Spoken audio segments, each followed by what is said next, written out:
Eu quero começar minha fala hoje repetindo algo que eu trouxe na Conferência Brasileira do Clima, na CBMC, que recentemente agora ocorreu em Natal, que é acho que um trecho que sinaliza muito bem o nível de importância que nós estamos vivendo.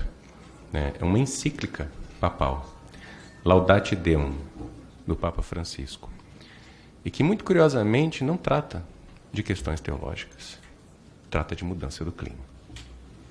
Vou ler apenas um trecho para vocês.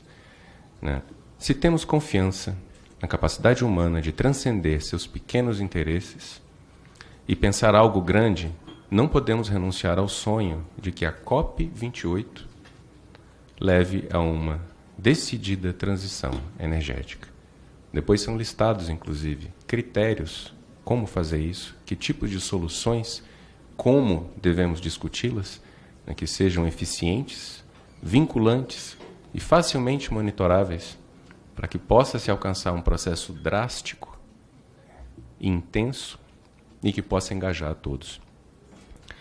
E, por fim, isso não aconteceu até agora, mas apenas isso pode restaurar a credibilidade da política internacional e evitar a tempo males maiores.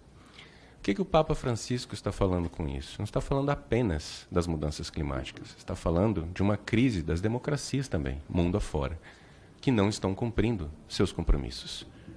Então aqui existe um eixo, um polo, um ponto de foco para absolutamente qualquer pessoa que tenha algum apreço pela democracia, seja qual for o seu matiz ideológico. Não é possível discutir democracia sem mudança do clima, e não é possível discutir mudança do clima sem democracia. E não existirá democracia a não ser que nós, como sociedade, governo e Congresso, classe política, aderecemos de forma muito direta a questão das mudanças climáticas. Existe um ponto que é extremamente importante se pensar. O Brasil sediará a COP30 em 2025. Isso não é apenas mais uma COP. Essa é a COP onde serão redefinidas as NDCs. Haverá um processo de liderança mundial onde isso vai acontecer. E hoje em dia todos nós sabemos que as NDCs, além de insuficientes, não são plenamente aplicadas. Então aí precisamos nos perguntar muito francamente, e esse aqui, deputada, é o melhor lugar para nós nos fazermos essa pergunta. Quem será o país, Brasil, que vai liderar esse processo em 2025? Será alguém que terá moral? Será alguém que terá exemplo? Será alguém que terá legitimidade para liderar o mundo? Ou será mais alguém a fazer discursos vazios, distantes da prática? Essa coerência se dará sobretudo dentro dessa casa. Porque, como nós podemos ver, existe um engajamento muito grande por parte do governo federal. Agora, não é um trabalho apenas de uma das partes da República. É necessário o engajamento pleno do Poder Legislativo, e não é só apenas em legislar, mas no seu papel princípio de fiscalização, e também do Judiciário, que não ocorrerá sem o engajamento pleno da sociedade civil. Ou seja, sim, estamos falando de algo grande, não estamos falando de algo pequeno, e estamos falando de algo absolutamente urgente. Se a gente está falando em termos de Brasil, aqui dentro do Congresso, então está na hora da gente começar a discutir as leis verdadeiramente. E começar a discutir as leis com números, como bem a Samantha nos lembrou. Não é possível, não é admissível, não é realista, não é racional continuarmos a permitir, por exemplo, que legalmente haja o desmatamento de 80% das propriedades rurais sediadas no bioma cerrado. É impossível permanecer com índices dessa natureza, que foram traçados num marco legal onde não existia a ciência que nós conhecemos hoje. Isso é um primeiro ponto. Não é possível continuar buscando aprofundar a exploração de petróleo quando o Brasil já é o 7º maior poluidor do mundo. Achando que nós temos uma margem que se pode compensar, vamos diminuir a exploração, vamos diminuir a emissão por conta do desmatamento, e aí a gente pode aumentar isso aqui um pouco. O que o mundo está dizendo? Vamos olhar de perto. O que o Brasil está dizendo? O que os Estados Unidos estão dizendo? O que a Noruega está dizendo? O que a Arábia Saudita estão dizendo? Todos estão dizendo que querem ser o último produtor de petróleo. Então, se 4 dos maiores produtores de petróleo do mundo vão ser os últimos, quem que vai ser o último? Quando é que vai terminar isso? Não vai terminar nunca. Ou seja, tem um gap, tem uma lacuna, tem um erro cognitivo tremendo nesse processo. E nós precisamos discutir isso, porque não basta fazermos um trabalho brilhante como país de controle do desmatamento, não basta. Esse trabalho já foi feito antes, né? E por problemas de ordem democrática, ele foi destruído depois. E agora estamos tentando reconstruir isso como país. Ou seja, não tem margem mais para que a gente possa brincar com esse tipo de equação. E aí, trazendo mais alguns números, né? Como sabemos, o Brasil é o 7º maior poluidor do mundo. E existe um vetor muito nítido, existe um vetor muito claro, né? Que é a mudança de uso do solo. O desmatamento, chamando a coisa pelo nome. Só que o desmatamento não é apenas uma cadeia criminosa. É, primeiro, uma cadeia econômica. E não é apenas uma cadeia econômica. É um eixo de desenvolvimento traçado desde os anos 60 como a principal expressão geopolítica de um país que tem uma posição colonialista em relação a si mesmo. Onde a Amazônia, infelizmente, é esse território. E antes dela foi o Cerrado. É uma geopolítica traçada pelo general Golbery Couto e Silva, para trazer aqui nomes aos bois, denominada Eixo Norte-Pacífico, onde os biomas Cerrado e o bioma Amazônia eram tidos como obstáculos ao desenvolvimento, como algo a ser vencido, como algo a ser superado em nome de vencer um suposto vazio demográfico. E em nome de que isso foi destruído? Em nome da instalação do latifúndio no Brasil, do aprofundamento do latifúndio no Brasil e da não realização da reforma agrária em redor dos centros urbanos, que era a grande demanda social do Brasil nos anos 60, que já nos anos 40, o Josué de Castro foi indicado como talvez a única forma de vencer a fome no Brasil. Uma coisa é a produção de commodities, outra coisa é a produção de alimentos. É necessário a gente conversar de maneira científica e de forma histórica. No Brasil, desde 1957, os agrotóxicos recebem subsídios.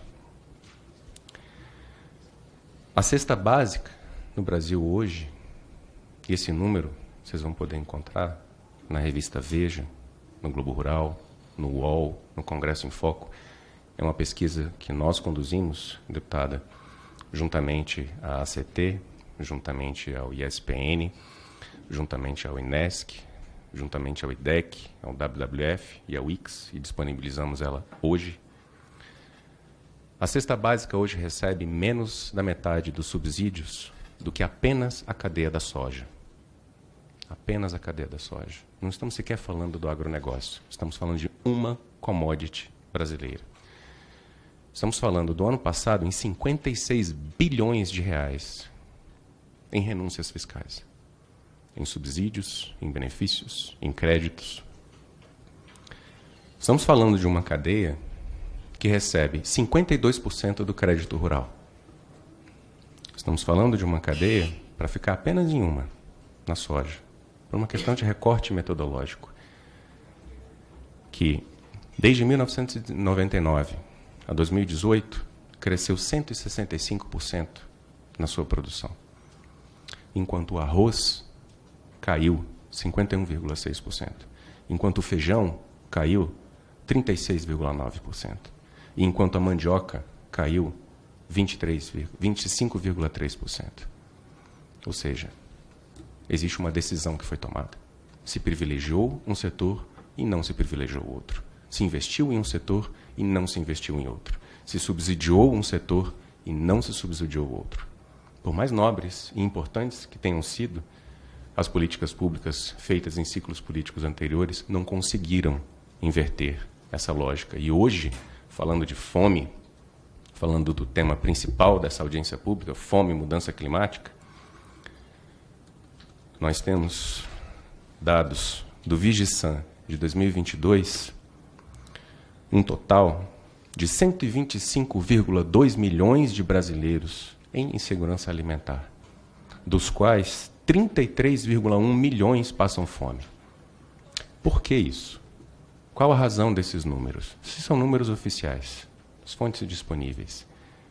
O Brasil, entre 2004 e 2013, de um índice de fome de 9,5%, caiu para 4,2%. Hoje, esse índice mais que quadruplicou em 9 anos, mais que triplicou em 9 anos, atingindo mais de 15% da população. Isso são escolhas. Quando você destrói, por exemplo, a Conab, essa é uma consequência. Quando você leva a 76% dos produtores de soja assistência técnica e extensão rural, mas apenas a 1% dos produtores de feijão, essa é a consequência. Quando apenas 0,5% dos produtores de mandioca têm acesso à extensão rural, essa é a consequência. E quando o Brasil escolhe investir na Ferrogrão e não investir em diversas interligações periurbanas que permitiriam ao agricultor familiar trazer sua produção diretamente, sem passar por intermediários, fazer a comercialização direta em pequenos centros, essa é a consequência. É a diminuição da produção e a fome. E para não ficar apenas nesse quesito, que é um quesito extremamente importante, talvez o mais importante, acho que talvez um ponto extremamente estratégico para nós é pensarmos também nos outros setores da economia, pensarmos estrategicamente. Porque é impossível a gente falar de mudanças climáticas sem falar de fome, mas também sem falar de trabalho, e sem falar de trabalho digno. O Brasil é o país que mais se desindustrializou nos últimos 30 anos, no mundo inteiro. Ou seja, a equação é muito clara. Quando a gente vai aos tributos, quando a gente olha IPI, PIS, PASEP, COFINS, CSLL, e a gente encontra uma indústria falindo no país, os empregos de qualidade falindo, o retrato é muito claro. E a minha visão, inclusive, deputada, é que o primeiro que tinha que dar um pulo da cadeira não é nem o social-democrata, não é nem o progressista, é o próprio liberal, que aqui temos muito nesse Congresso. Que a primeira fala do liberal é: não existe almoço grátis. Mas no Brasil existe. Quando um setor recebe subsídio pago pelo outro setor, esse setor está almoçando de graça por quem está fechando as portas que está pagando, quando nós temos uma fila imensa de pessoas que não sabem se vão almoçar. É exatamente esse o retrato do país que nós nos encontramos. Então, voltando a esse espaço em que estamos, Congresso Nacional, em plena discussão final da reforma tributária, é hora de a gente começar a dar o nome aos bois. É hora da gente começar a trazer os números e contestar. É isso que nós queremos para o século XXI? O Brasil, que se formou num ciclo agroexportador da cana-de-açúcar, que evoluiu para um ciclo exportador do café, do cacau e da borracha, ser novamente num ciclo exportador, dessa vez de soja, nós já sabemos plenamente quais são os limites desse tipo de, entre muitas aspas, desenvolvimento. Isso não é desenvolvimento. 15% do país passando fome não é desenvolvimento. E contabilidades criativas, que infelizmente muitas vezes a gente recebe por aí, faltaria PIB para encaixar tantos setores, como em certos momentos a gente escuta algumas referências estatísticas relacionadas ao agronegócio. Nós precisamos de comida na mesa. Nós precisamos de cofres públicos plenos, aptos a exercer aquilo que a Constituição demanda, inclusive os tratados internacionais aos quais o Brasil é signatário. Um deles, o direito humano fundamental, a alimentação. Ou seja, aqui estamos falando de muitas coisas. Estamos falando de clima, estamos falando de comida, estamos falando da função precípua dessa casa. Então, quero concluir essa fala nesse momento que estamos vendo o Rio Negro secar, nesse momento que estamos vendo, em menos de um mês, a segunda tremenda onda de calor passando por toda a América do Sul, e não apenas o Brasil. Qualquer pessoa que já passou, que simplesmente sair dessa casa e andar no estacionamento, sabe do que eu estou falando, né? Inclusive, um pequeno parênteses, em julho, foi outra, inclusive, que aconteceu, estivemos, nós do IDS, e os colegas do IPAN no encontro do cacique Raoni na aldeia Piaraçu, no Mato Grosso. Talvez vocês não tenham dimensão da temperatura que aconteceu naqueles dias. Foi de 46 graus. 46 graus. A 1 quilômetro do rio, próximo da floresta. Talvez vocês não tenham dimensão disso, mas isso só faltam 4 graus para a inabitabilidade daquela região. Para não ser possível viver. Porque com 50 graus, o ser humano começa a cozinhar. A natureza começa a cozinhar. A nossa biologia não foi feita para essa temperatura. E é nesse nível onde nós estamos, tão próximos a esse marco. Eu não quero crer que nós vamos chegar a esse marco. Eu quero crer que existe esperança. Eu quero crer que existirão políticas públicas de fiscalização por parte da sociedade e desse Congresso, para que tudo aquilo que está sendo dito e trazido aqui pelo governo federal seja plenamente implementado e com recursos para tal. Porque só assim, de fato, a gente poderá viver, as próximas gerações poderão viver no nosso planeta. E aí eu quero concluir com um chamado à responsabilidade, um chamado à cooperação e um chamado, inclusive, também à nossa frente parlamentar da transição climática justa. É a hora da gente botar na mesa a PEC do clima. É a hora da segurança climática entrar na Constituição. É a hora de, no artigo 170, a segurança climática ser princípio de ordem econômica e financeira nacional. É ordem da segurança climática ser direito humano fundamental, conforme seu artigo 5º. E no artigo 225, núcleo essencial do direito ao meio ambiente ecologicamente equilibrado. Nós temos muito o que fazer. E eu espero que esse dia e essa legislatura comece isso, para que nós tenhamos algo a apresentar ao mundo na COP de 2030, onde as maiores decisões do planeta serão tomadas. Muito obrigado.